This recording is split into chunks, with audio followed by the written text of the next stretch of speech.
Sejam bem-vindas, sejam bem-vindas ao Luz no Compliance, histórias, carreiras e integridade.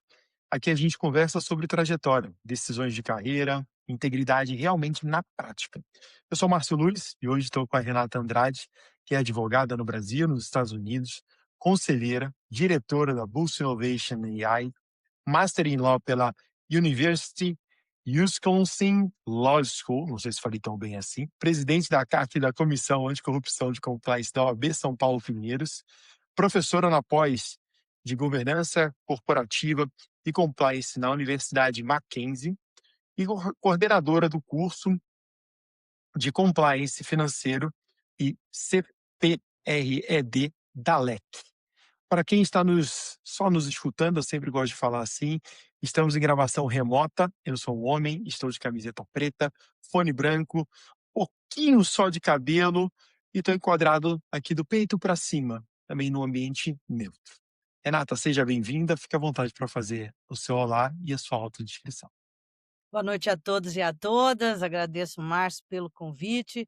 Eu sou a Renata Fonseca de Andrade. Eu sou uma mulher 50 plus, cabelos loiros, longos, uso óculos. Estou com um casaco creme e também tenho uma aparência aqui do busto para cima. Renata, mais uma vez, muito obrigado por você estar aqui. Eu estou muito feliz de você ter aceitado esse desafio.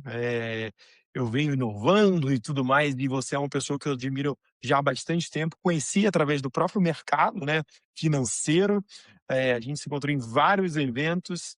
Eu tenho certeza que ao longo desse ano a gente não vai ser diferente. A gente vai se encontrar em vários outros eventos aqui. Mas eu sempre gosto de iniciar o bate-papo fazendo uma pergunta que é um quebra-gelo, mas ao mesmo tempo tem um motivo ali, pós-pandemia e tudo mais. E aí, Renata, eu queria perguntar para você, qual foi a melhor decisão profissional que você tomou aí, mais ou menos, né, não precisamente, nos últimos 2 anos? E teve algum critério por trás dela? Essa pergunta é um desafio, né, porque a cada 2 anos a gente acaba mudando mesmo, né, Márcio. Mas eu acredito que nos últimos 2 anos o grande desafio e o empuxo, na minha vida profissional e na minha vida pessoal, foi, ingressar em conselhos de empresas, né. Por conta da minha formação como conselheira certificada pelo IBGC, e também minha formação profissional aos longos dos 30 anos em advocacia, em compliance, governança, riscos, né, principalmente no mercado financeiro, traz uma bagagem muito grande. E aí, conectando com a parte de inteligência artificial, eu acabei aí abraçando alguns desafios, né. Hoje já faz 2 anos quase, eu estou, na Boost Innovations AI, é uma startup de tecnologia, de desenvolvimento de soluções com a utilização do LLM, né, das modelagens de inteligência artificial. Nós atendemos o grande mercado de varejo, grandes distribuidores de produtos e mecanismos de serviços para essa orquestração e predição, né. Então aí ajudamos aí as equipes de vendas de grandes empresas, logística e de distribuição em prateleiras no mercado de varejo, né. Então o distribuidor ali ele usa as nossas soluções. E é um desafio muito grande, porque como conselheira e como sócia lá na Boost, eu tenho que fazer a parte do jurídico, né, o legal, o compliance, o gerenciamento de risco, governança de IA, pelo aspecto da, governança de uma startup que tem que ser ágil, que não tem todos os recursos e todas as pessoas, né, para a gente montar a equipe, que tem o produto viável e o mercado viável ainda em crescimento, em exploração. Então eu aprendi demais que, a fazer aí parte do negócio, alavancar esse negócio, e também tenho muita felicidade de meus companheiros de, empresa terem essa preocupação por isso que me convidaram, de crescer organicamente, ter sucesso e ter perenidade, mas, crescer com integridade, né. Integridade no negócio e integridade no desenvolvimento dessa inteligência artificial para conectar aí, as dores, né, com soluções, aos clientes, né. Então isso daí, esses 2 anos têm sido uma aventura, e eu acho que esta é a resposta. Outros desafios, outras questões aí nesses últimos 2 anos, mas este é um ponto de virada de chave aí na minha vida profissional. Ser conselheira em, empresas e ter ingressado nesse mundo, universo da inteligência artificial.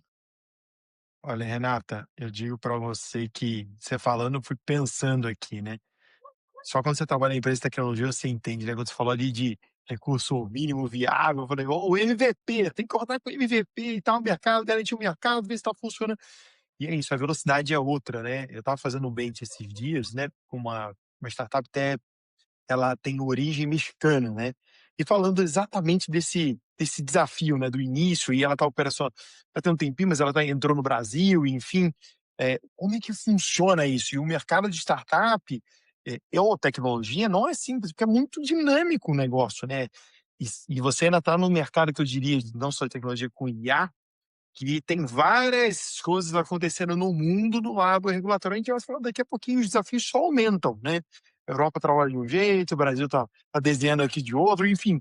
Então, tenho certeza que esse tempo que você está lá não é simples. E ser conselheira com toda a sua bagagem, eu não tenho dúvida, Renata, em várias outras empresas, né, você sendo conselheira, você vai trazer muita velocidade nas tomadas de decisões de outras pessoas para a tua bagagem. Isso eu não tenho dúvida realmente nenhuma.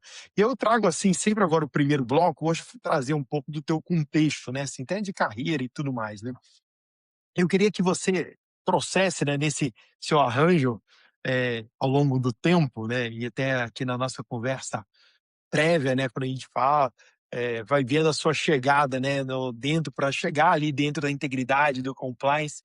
Eu queria que você trouxesse, eu falei 3 capítulos, eu sempre deixo uma perguntinha aqui, mais ou menos, quais são os seus 3 principais capítulos? Ah, pode ser um, 2 ou mais. Como é que foi essa sua chegada, né, de virada, falar assim: "Opa, agora agora realmente eu estou aqui na área de integridade, compliance, dentro de uma empresa ou atuando como consultor"? Eu sou advogada de formação, né, aqui no Brasil, e trabalhei em empresa no início da minha carreira, trabalhei como gestora jurídica, head aí, departamento jurídico, e chegou um momento que eu abri um escritório de advocacia e fui atender até os meus ex-empregadores como clientes, né, num período aí que a gente vivenciou a terceirização, e, eu acabei, focando muito na área, financeira, trabalhava para bancos, recuperação de crédito, eh, internacionalização de capital para abertura de empresas, né, então tinha, esse processo, bem intenso. Só que chegou um momento da minha vida que eu fui para os Estados Unidos, eu mudei com a minha família, questões profissionais, questões familiares, e nós, de mudança para lá, eu com o escritório aqui, 7.000 processos em andamento, uma equipe de 12 colegas, atuando, e num determinado momento eu fui, para a universidade lá. Então eu entrei na Universidade de Wisconsin, Law School, fiz o final aí do Common Law, junto com o programa de LLM, né, e fui fazer o exame do bar, né, na Suprema Corte de Illinois, que era o estado, que é próximo e mais internacional, né, onde eu residia. E chegou um momento que eu precisava apresentar os créditos de educação continuada, sabe, Márcio.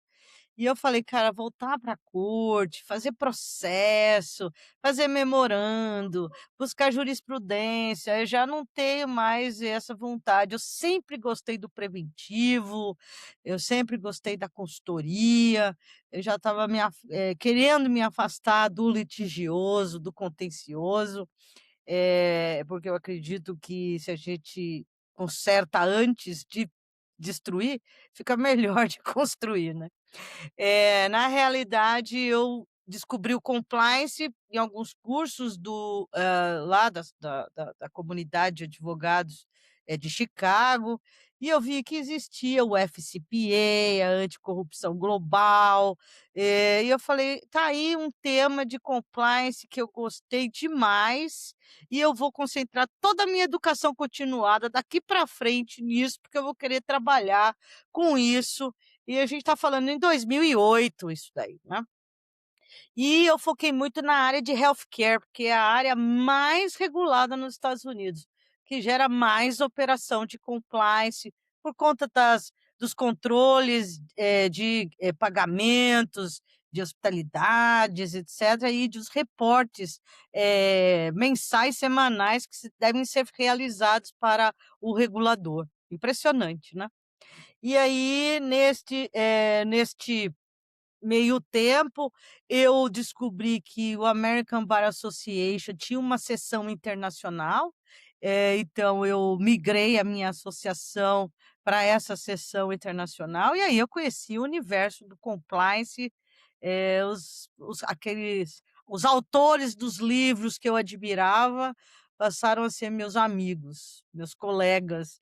Então eu deu um crescimento muito grande, e aí eu consegui ter trabalho, atuar, em consultoria, atuar junto com eles ali, eventuais, monitoramentos que eles estavam fazendo para fins de acordo de leniência de lá. E isso foi me dando uma bagagem, e um amor pelo compliance, né, que eu já acreditava, mas o mecanismo do compliance como estratégia. E aí chegou um momento que a gente retornou para o Brasil.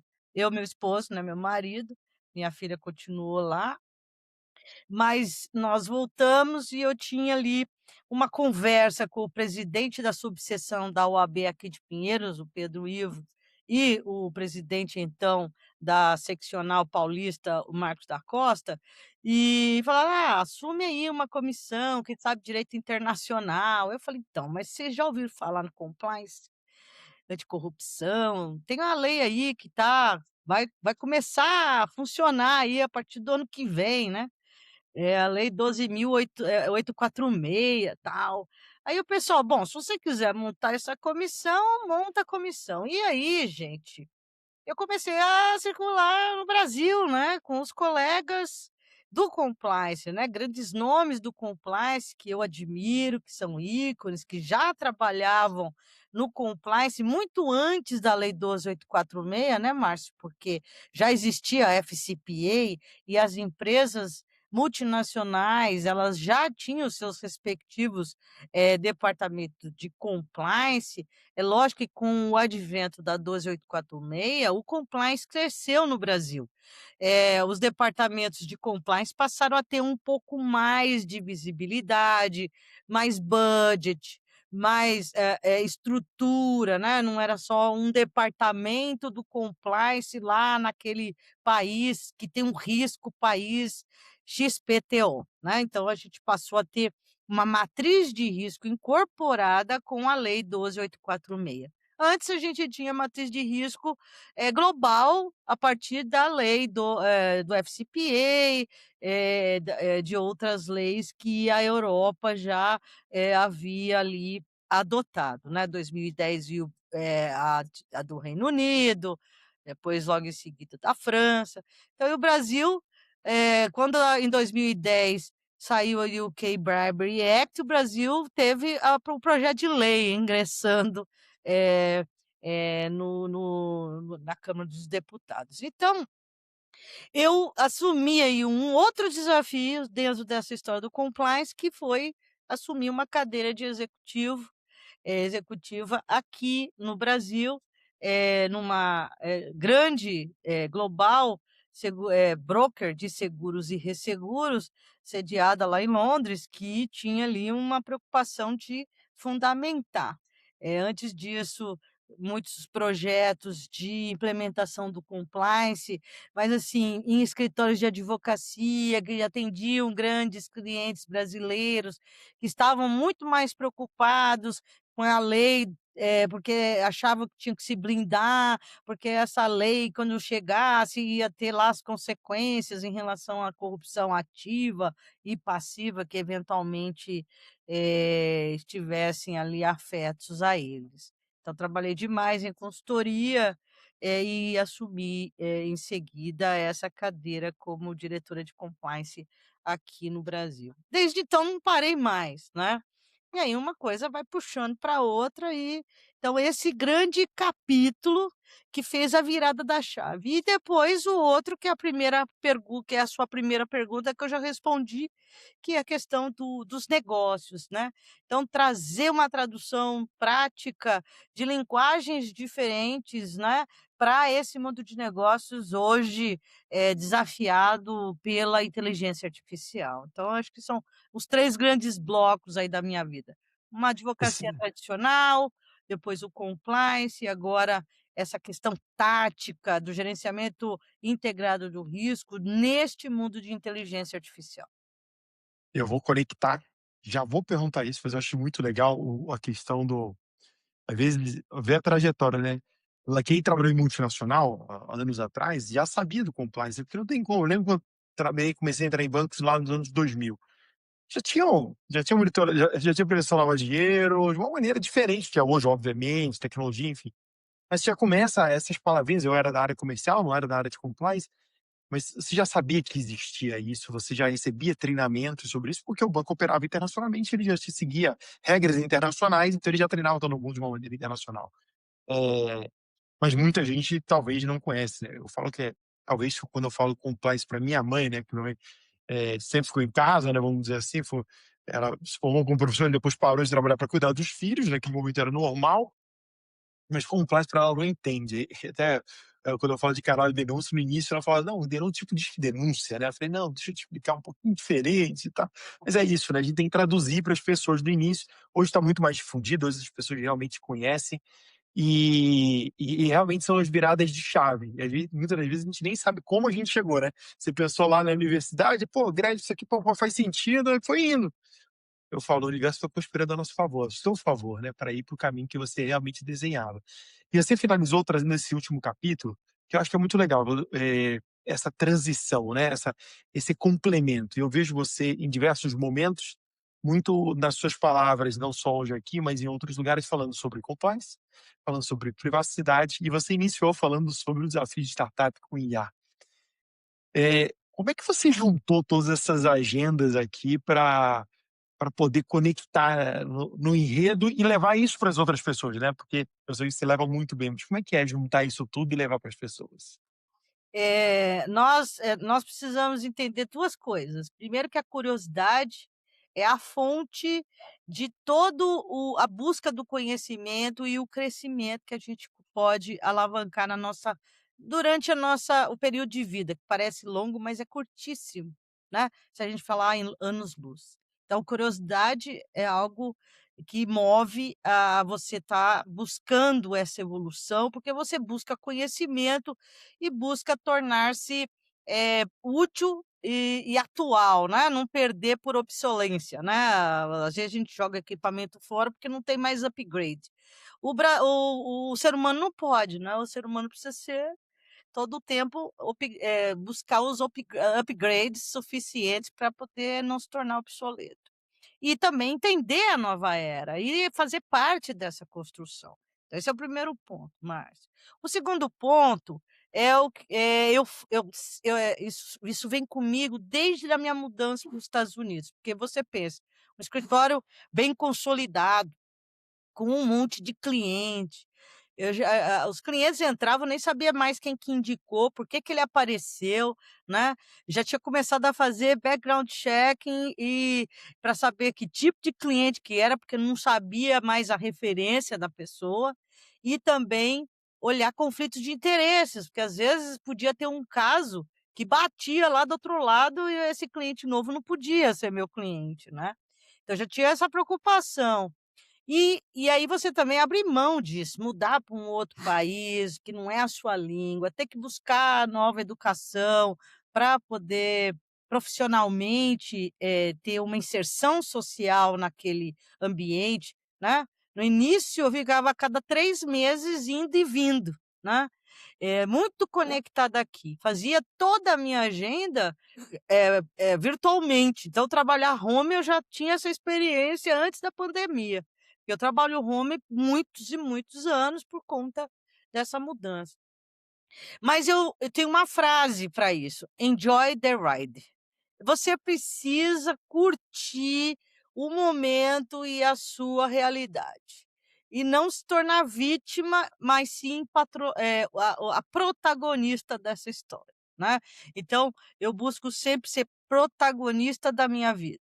Então, eu, antes da pandemia, eu atuei muito fortemente em privacidade, aplicando aí a toda a parte do LGPD, mas antes disso, já tinha conectado o GDPR, que é a Lei de Privacidade Europeia, lá na empresa que eu era diretora.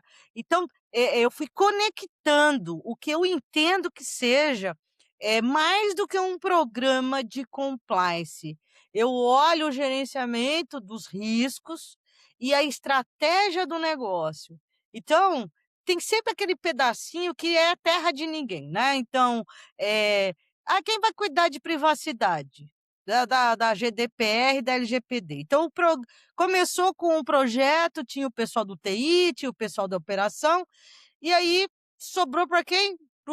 Para mim, do compliance, porque, você já tem base jurídica, já entende controles internos, já faz matriz de riscos aqui da empresa, então você é a pessoa melhor que tem para orquestrar isso. Aí vai começar a vigir a partir de maio de 2018. Quem vai ser o DPO? Você já está fazendo, fica você, entendeu? Então, aí foi e nesse meio tempo o que que eu fiz? Enjoy the ride.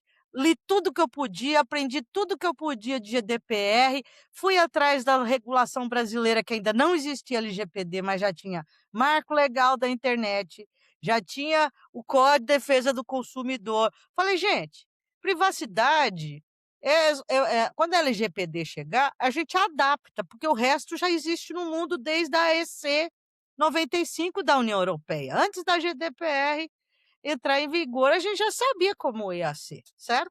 A mesma coisa hoje é a inteligência artificial. Mesmo que o Brasil assuma, posições distintas da Europa, ou dos Estados Unidos, ou de qualquer outro país, existem questões que são, unificadas, harmonizadas, porque nós somos players globais. Então não adianta você falar: "Aqui no meu quintal eu faço de um jeito, aí quando eu for no quintal do vizinho eu vejo como é que eu vou fazer". Não, você tem que ter uma política. E a sua política, senão vai contaminar a parte boa com a parte ruim e tal. Então esse gerenciamento integrado de riscos é o enjoy the ride para mim. E aí tudo que é novo e que é tecnologia, tá dentro daquela do perfil da curiosidade. Então assim, e aí quando eu entendo, Márcio, eu consigo traduzir sem muito juridiquês, sem muito não sei o quê. Então o cara da tecnologia entende o que que eu estou falando em relação ao risco, e o cara do risco, do negócio, consegue entender como é que a tecnologia vai conectar sem ultrapassar essa proporcionalidade, essa adequação, para a gente estar nos limites de guardrail, de segurança da informação, né, e também da privacidade. Sabe, você trouxe, pô, vários insights, eu adorei a frase, "Enjoy the ride". E é isso mesmo, a gente tem que curtir aquele momento e aproveitar e ser o protagonista, né. Eu falo muito, talvez não com essa palavra do protagonismo, mas as escolhas são nossas, não vai de ninguém, mais ninguém, não importa onde a gente esteja, tudo que a gente faz, até na sentar numa posição de uma empresa, as escolhas acabam sendo nossas, e se a gente souber aproveitar aquela oportunidade e adquirir mais conhecimento, você fala: "Pô, fui estudar, vou aproveitar", quando entrou já estava conectado com aquilo outro, então isso, não tenho dúvida, facilita demais, né. E talvez seja menos doloroso, né, tem as pessoas que gostam, aí você não sofre, pô, mais isso, mais aquilo, não, pô, tô aprendendo, tô curtindo, aquele momento. E por falar, né, a gente trazendo aqui, um ponto, que eu estava pensando sobre a questão de carreira, integridade, teve algum momento na tua carreira, Renata, que você viu assim, você fez o certo de algo que era realmente precisar fazer, foi impopular naquele momento, que é normal para quem trabalha na área de RJ, a gente sabe disso, mas foi impopular, mas no fundo, no fundo, ele protegeu a organização, o negócio, e que depois até aquelas pessoas entenderam que aquele caminho tomado, né, recomendado, pô, fazia muito sentido, né. Eu acredito que a gente, ô Márcio, a gente vive isso o tempo inteiro. Só que às vezes as pessoas não vêm te dar o feedback dizendo: "Puxa, a gente fez aquela discussão, você tinha essa posição, a gente foi por um outro caminho, olha aí que deu", ou vice-versa: "Olha, você teve uma recomendação que a gente até relutou, mas aí depois fez sentido, olha só, a gente tá safo dessa história". Então, primeiro que durante a Lava Jato, as empresas para qual eu servi, nenhuma teve envolvimento em confusão. Agora, também muito disso é parte do mérito dos dirigentes da própria empresa, que anteriormente já não tinham se envolvido nesses rolos, certo? Porque a gente sabe que qualquer tipo de problema envolvendo corrupção, ela só vai aparecer de 5 anos no mínimo depois, né. Pode ver, as coisas acontecem, depois tem uma investigação, aí o pessoal começa a puxar o fio da meada, vai para 5 anos para trás.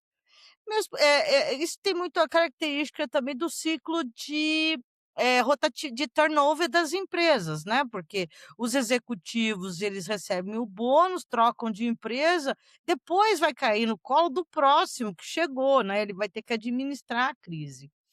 Eh Existe alguns pontos que eu me recordo que eram questões assim, nós temos, as empresas globais americanas, elas têm aquelas questões de sanções, que aqui no Brasil isso ainda está muito incipiente, né, lá tem o OFAC, então as empresas que são americanas, elas só atender isso à risca. A área de seguros, resseguros, muito mais. Porque, né, área de meios de pagamento, de câmbio, wire transfer, se é uma instrumentalidade americana, você tem que atender a lista da OFAC. Não tem como, porque é o travel, né, é o Travel Act lá, que alcança a FCPA do mesmo jeito, tá. Então eu tive algumas estruturações de riscos na América Latina envolvendo situações que o meu counterpart na Europa é que tinha que fazer a interface, dos due diligence e dos aspectos documentais porque eu, como, pessoa americana, não poderia. Então, eu detectando isso, a gente conseguia encaminhar para o escritório, central para fazer as solicitações lá para o escritório da OFAC. Às vezes é uma importação ou uma viagem, marítima que vai passar por terras sancionadas, então você tinha então assim, esse pedaço de sanções era uma preocupação muito grande lá de UK e dos Estados Unidos, e eu, a minha fala dentro da empresa aqui, ela era escutada mesmo achando que era uma burocracia, porque isso livrava a empresa globalmente, né. Então isso foi um ponto.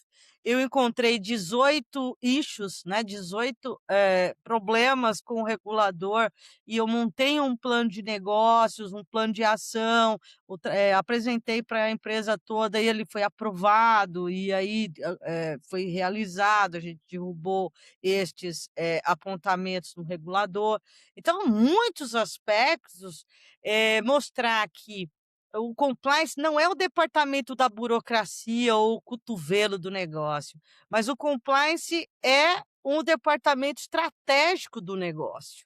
E aí, quando eu consegui mostrar isso para os líderes, né, que sentavam comigo nas reuniões, ficou mais fácil, mas o começo até demonstrar o que eu estava falando fazia sentido, que aquele plano precisava ser colocado, segregamento as segregações de funções para fins de proteger as a empresa contra sanções ou sancionados.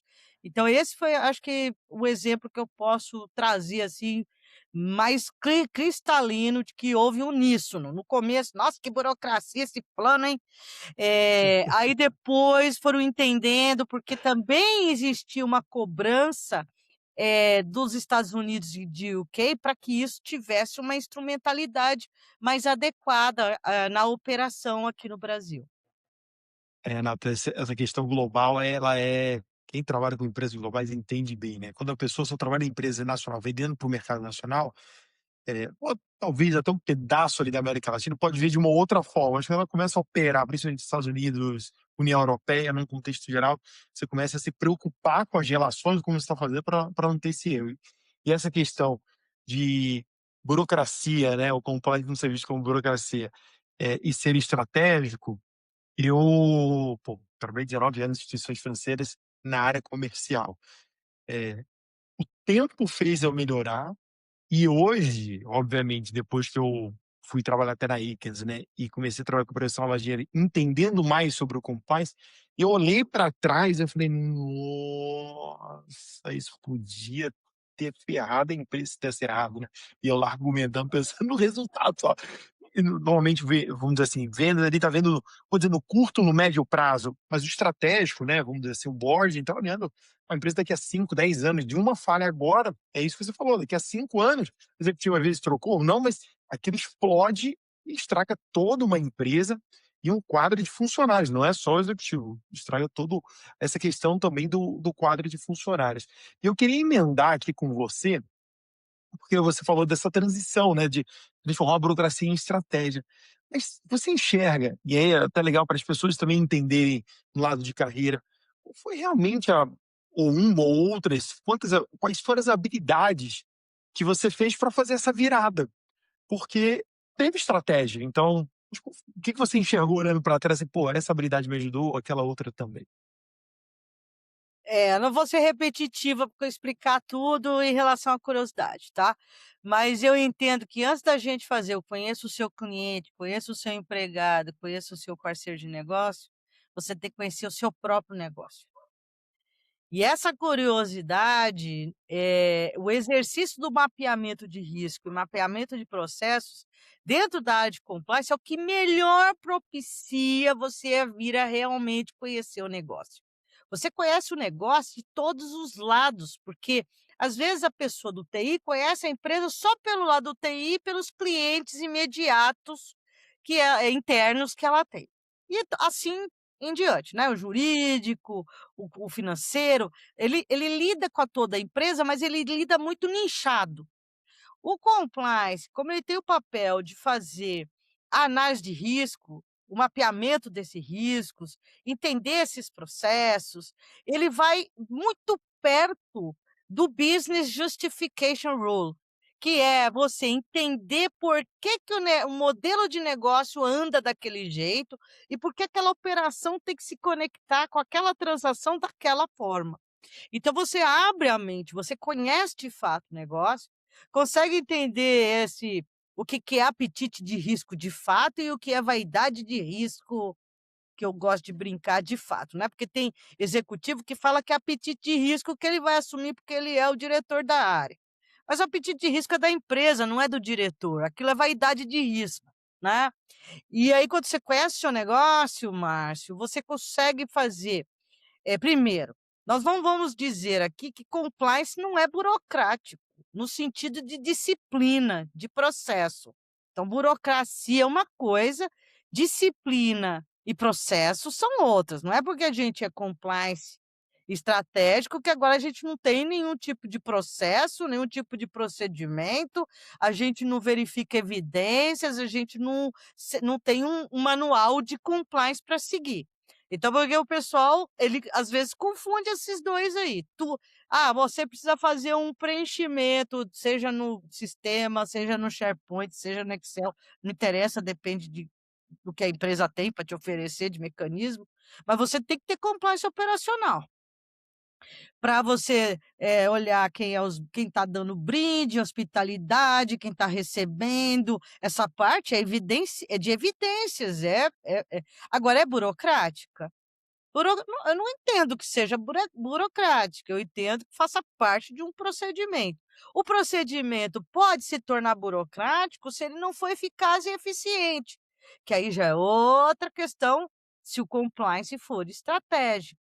Então, às vezes, a gente cria um controle, que a gente entende que é necessário para mitigar um certo risco, só que se você vai fazendo essa avaliação e vai entendendo pelo monitoramento se aquilo é eficaz e eficiente, ou seja, tem qualidade e tem um custo bom para você trabalhar, custo de tempo de pessoas, etc.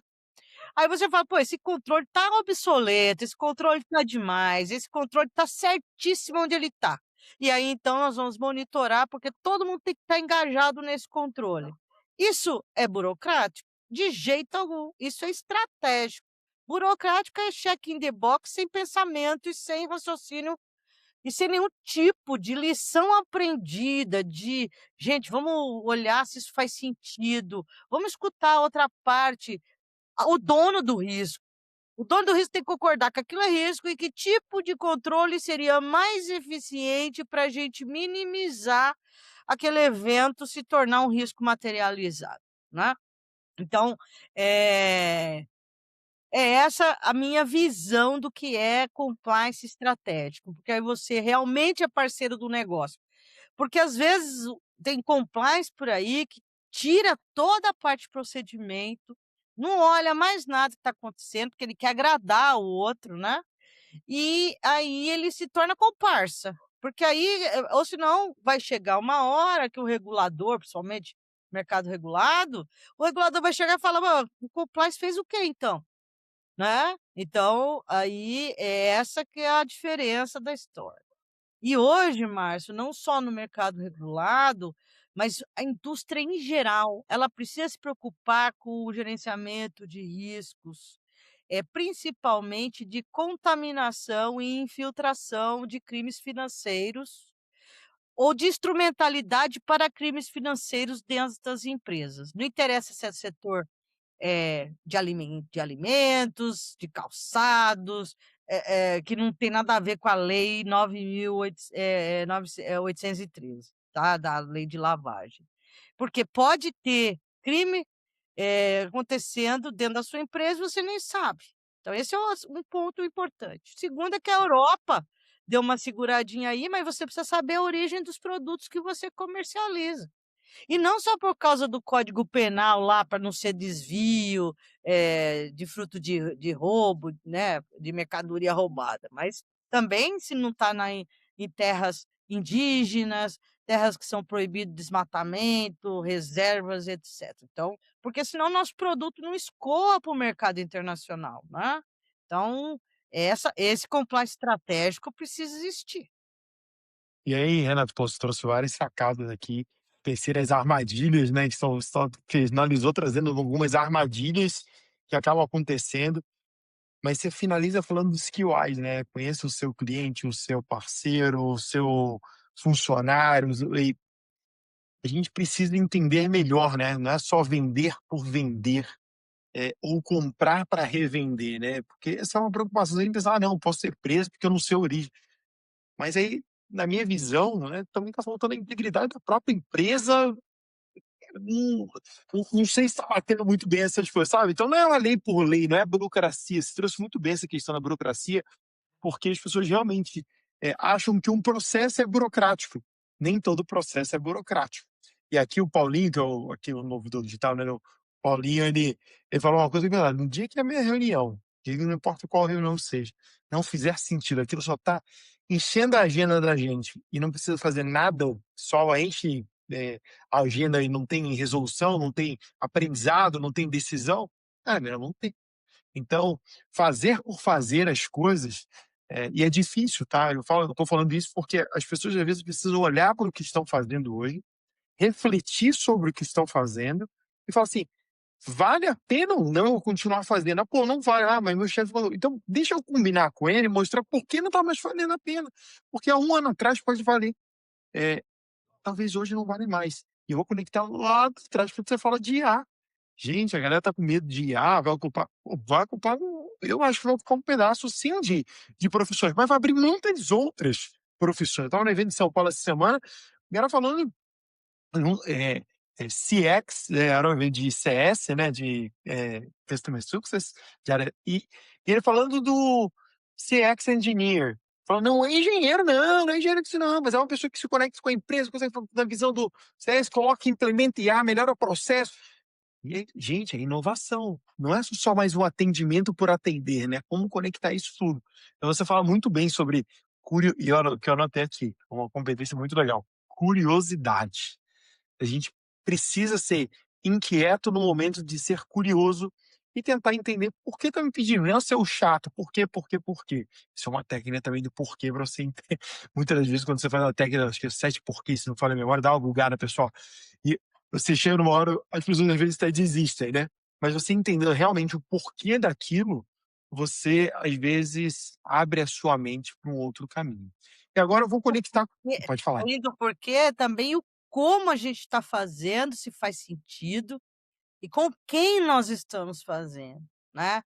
Em alguns em alguma eu fiz uma implementação de conheça o seu parceiro de negócio numa franquia de alimentos americana, e que eu conectei os QICs, os princípios do conheça o seu fornecedor, porque eu entendo que um franqueado, para um franqueador, master franqueador, esse franqueado é um parceiro relevante, Sim. é um terceiro relevante.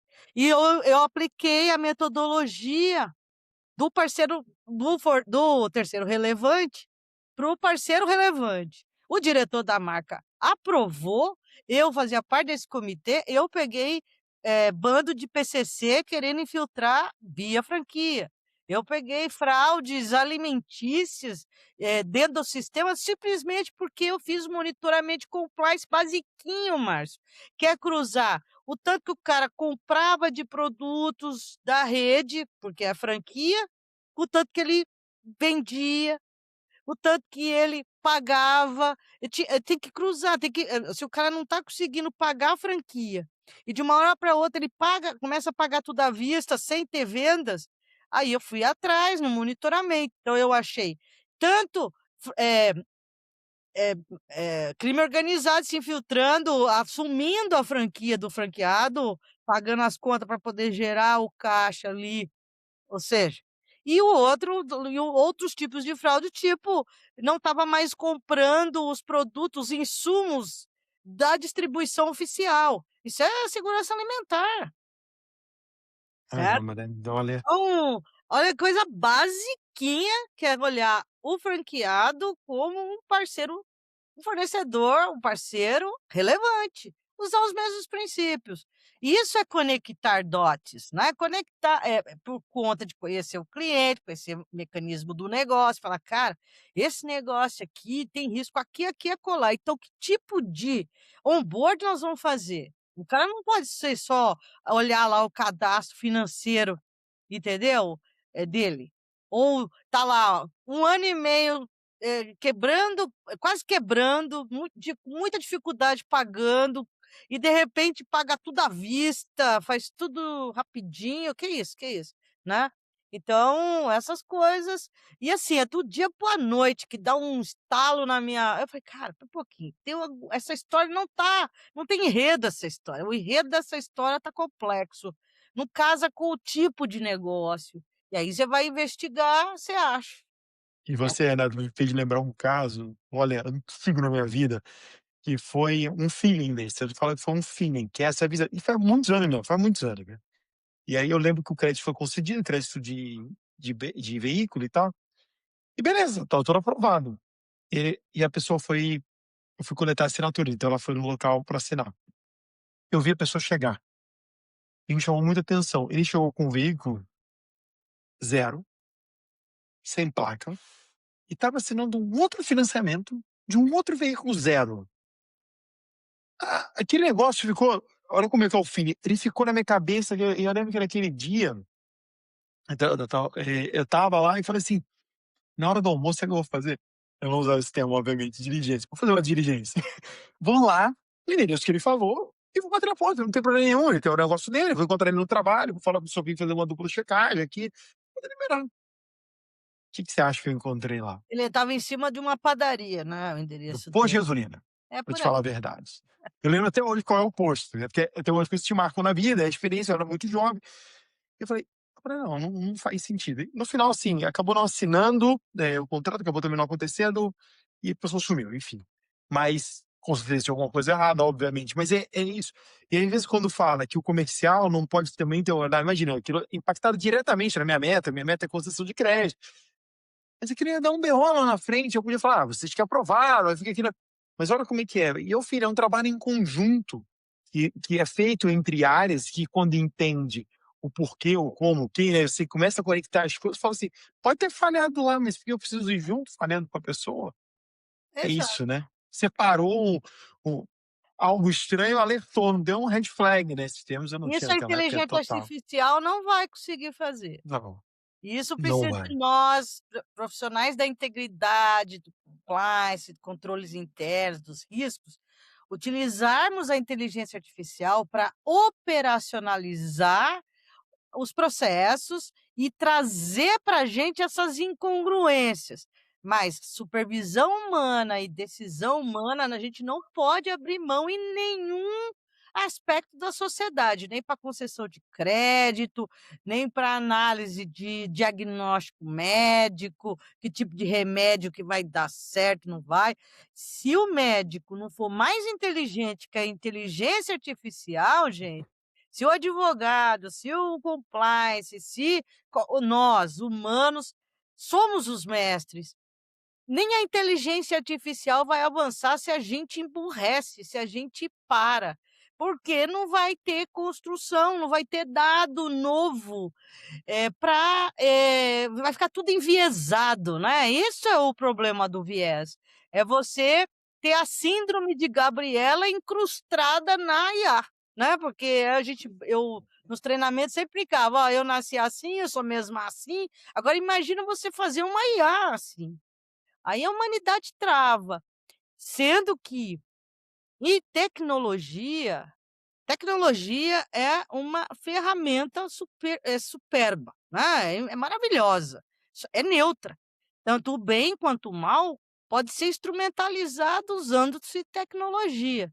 Então a tecnologia é o dual use, que tem radar de sanções inclusive, softwares, hardwares, né, tipo avião, navio, radar supersônico, essas coisas elas podem ser usadas para o mal, inclusive se transformar em armas de destruição em massa, né, que é radar aí do GAFI, para esse período de avaliação que o Brasil está passando agora, porque a gente precisa resolver qual é a lista de terrorista que a gente vai ter, além do Conselho de Segurança da ONU, uma série de coisas.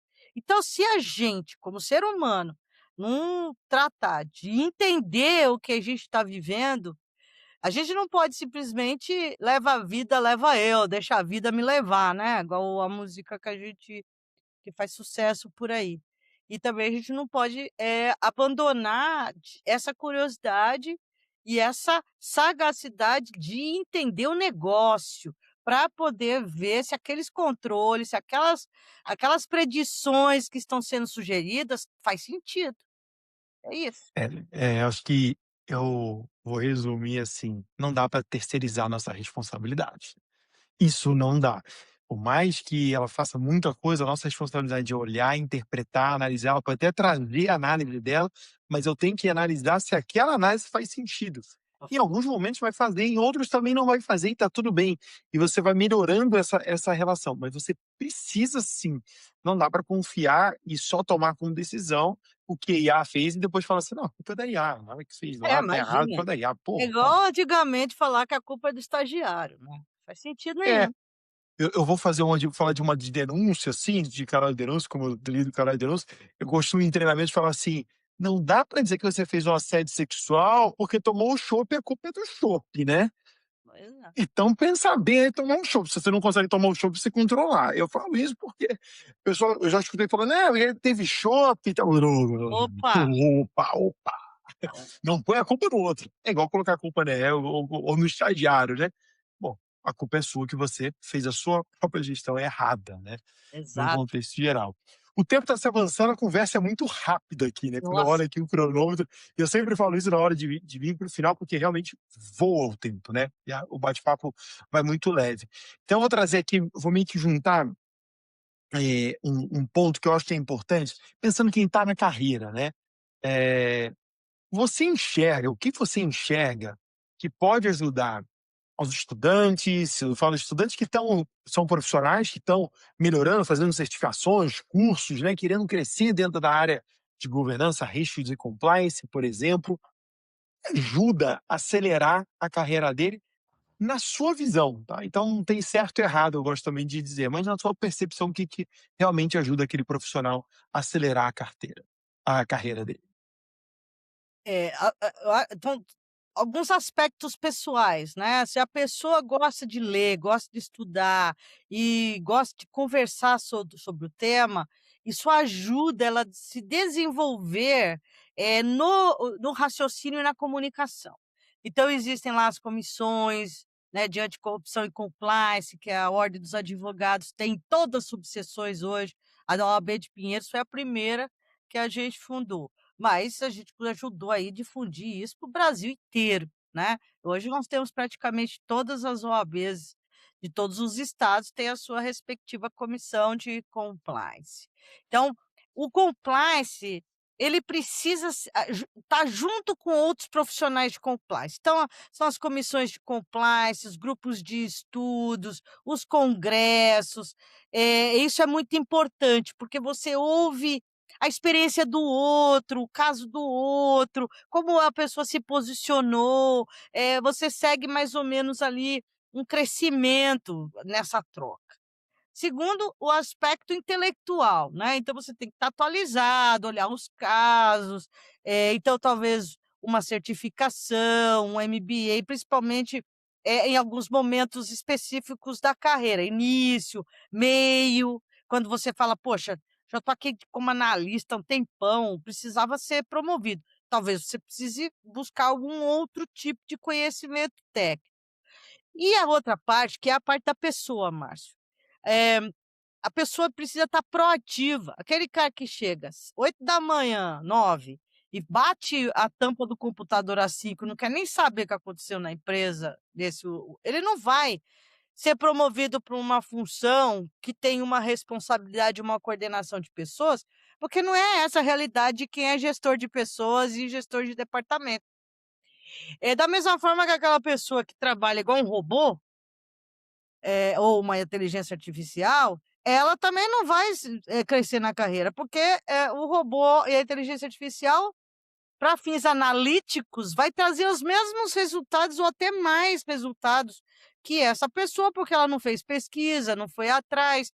Veja bem, a inteligência artificial hoje tem nível de PhD, de conhecimento teórico que estão nos livros que a humanidade escreveu, com coisas certas e coisas erradas, com vieses de todos os tipos. Por isso que o ser humano precisa ser mais do que isso, que é trazer essa parte interna essa sensibilidade, essa curiosidade, para realmente, de fato, entender o negócio, entender o processo que você está treinando os outros a fazer, entendeu? Analisar isso com uma forma mais ampla. Então, para crescer em qualquer carreira, não apenas a carreira de compliance, você tem que ter uma proatividade, porque, assim, ninguém pede ajuda para quem está desocupado. Normalmente Verdade, normalmente, quando chega a hora de um novo projeto, não é o cara desocupado que ganha isso aí, é quem realmente entrega. Quem fala: "Ó, dá para você fazer?", o cara vai: "Ó, vai ser um desafio, mas eu vou tentar". E vai lá e consegue, e envolve outras pessoas, e vai atrás, e lembra que às vezes, assim: "Ah, você me ajuda a fazer esse projeto?". Lógico, só que o cara tá tão atrapalhado lá do outro lado que ele esquece. Aí você que falou que vai ajudar, se você realmente vai ajudar, você fala: "Gente, você precisa da minha ajuda, eu preciso dos elementos aqui, dá para você me mandar? Senão eu não tenho como te ajudar". Então essa proatividade faz com que na hora da tomada de decisão para crescimento, para avançar alguém na carreira, promover, o gestor, o pessoal que tem que escolher, isso conta ponto. Essa proatividade conta ponto. Então, se você não quer se tornar um robô ou ser substituído pela máquina, não haja como uma máquina. Então essa é a parte do porque assim: "Ai, soft skills, ser bacana, ser educado". Gente, isso é o default.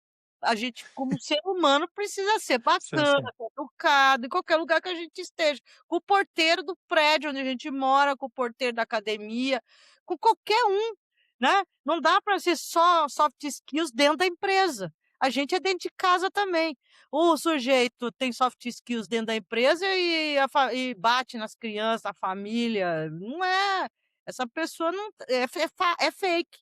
Então, eh, eu cada vez mais com essa questão do enjoy the ride, é assim, a gente tem que ser verdadeiro em todos os lugares que a gente está. E a gente não quer que o verdadeiro seja feio, a gente precisa monitorar nossas atitudes, às vezes fala assim: "Poxa, fiz um negócio que eu não devia fazer. Eu vou consertar esse negócio conversando com quem eu fiz, e agora vou me policiar para não fazer mais".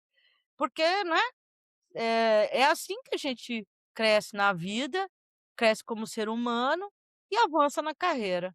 E eu escolhi a educação como um braço de compartilhar o conhecimento, né, então eu dou aula, vou lá, trago os cases, compartilho com os colegas, tem lá a comissão de anticorrupção e compliance aqui da OAB de Pinheiros que eu presido, eu tento ajudar a todo mundo que está à minha volta para buscar esse conhecimento, e até gostaria de indicar um livro, se, você me permitir, Márcio, que eu sou Claro, pode ficar à vontade, compartilhe o apaixonada conhecimento. por esse tema. O livro vai estar invertido, né, The Emergent Mind, né, Tá aparecendo certinho, tá, Renato, pode ficar tranquilo, ele pode. é de um professor lá de Stanford, esse é o Gaurav Suri, Gaurav Suri, junto com ele esse livro é espetacular. Ele, mostra com uma linguagem bem tranquila, não tem nada de coisa de TI, é coisa complicada, complexa. Ele mostra como, o mecanismo da inteligência artificial, que copia a modelagem neural dos nossos pensamentos e da forma como nós, agregamos conhecimento. Que um mais um não é igual a 2 lá no final dentro do a ciência está ampliando o entendimento, então não a inteligência artificial não é só matemática, tem uma parte que, como os nossos neurônios, as redes neurais intuitivamente, geram, um conhecimento emergente, uma mente emergente. E essa mente emergente que a máquina, a inteligência artificial está sendo treinada, que está sendo construída, ela é uma modelagem humana. Portanto, nós temos a mente emergente. E nós precisamos aprender a lidar com essa emergência, eh, dos nossos dessas nossas conexões neurais, que traz um conhecimento novo, assim, ó, que a gente chama de insight, que a gente chama de, vai acostumando e vai fazendo. E para ficar um pouquinho mais claro, pensa quando você olha um bando de pássaros, uma revoada de pássaros, todos indo numa formação maravilhosa para a mesma direção, e quando eles simplesmente mudam de direção e todo mundo muda junto, eles mandaram um e-mail, eles mandaram um WhatsApp para poder fazer aquilo, né. Então esse é o exemplo, de como é que as pessoas o conhecimento faz isso. Às vezes você está buscando um conhecimento com elementos, eh objetivos, com elementos aqui na sua frente, com livros, com, aulas, e de repente lá no meio da sua atividade aquele conhecimento cresce de um jeito e você cria uma solução que você fala: "Mas quem foi que me ensinou isso? Sei lá, eu senti que tinha que ser assim, fiz e deu certo", né. E a gente não pode perder essa criatividade, viu, Márcio? Para a gente poder, ter aí uma humanidade mais feliz e mais adequada à integridade, né, ao É, mundo e mais íntegro. Renata, adorei sua a dica do livro, eu vou querer ler, porque você me fez pensar, acho que eu falei lá no primeiro episódio, mas eu falando como eu cheguei aqui no para fazer: "Ah, não, vou fazer um podcast, nossa, eu tô 3 meses". Aí, foi esse clique, aí depois eu fui naturalmente percebendo que eu precisaria evoluir em várias outras coisas. Perguntar: "Ah, não, eu pensei, planejei naquilo ali tudo". Não, quando eu pensei: "Ah, não, é isso aqui", resumindo, né. Eu falei: "Nossa, quanta coisa passou antes de eu chegar ao momento de convidar a primeira pessoa a ter a estrutura dele". Falei: "Nossa, revi tantas outras coisas". Então eu acho que esse livro vai me ajudar a entender um pouco mais de como é Obviamente. essa mente emergente, né, que Nossa, traz aí o livro, né. Acho que é um ponto chave, que às vezes realmente parece que às vezes a gente até confunde com a intuição, o caminho que a gente vai indo. Pô, a gente vai é, bem isso, o universo nos leva, né. É isso, né, tá indo. são E os nossos campos neurais se ampliando, trazendo essa inteligência mais ampliada, né, que não está nem no livro, né, que é um pouco que a gente fala da experiência, mas também não é só experiência para não ficar com aquela história: "Ah, eu nasci assim, eu faço sempre assim, é assim que tá certo, nunca vamos mudar". Não, é a gente ter essa curiosidade de testar o novo, testar com mais lógica e testar com mais jeito, né, ser menos atropelado, respeitar as pessoas, entender os processos, né.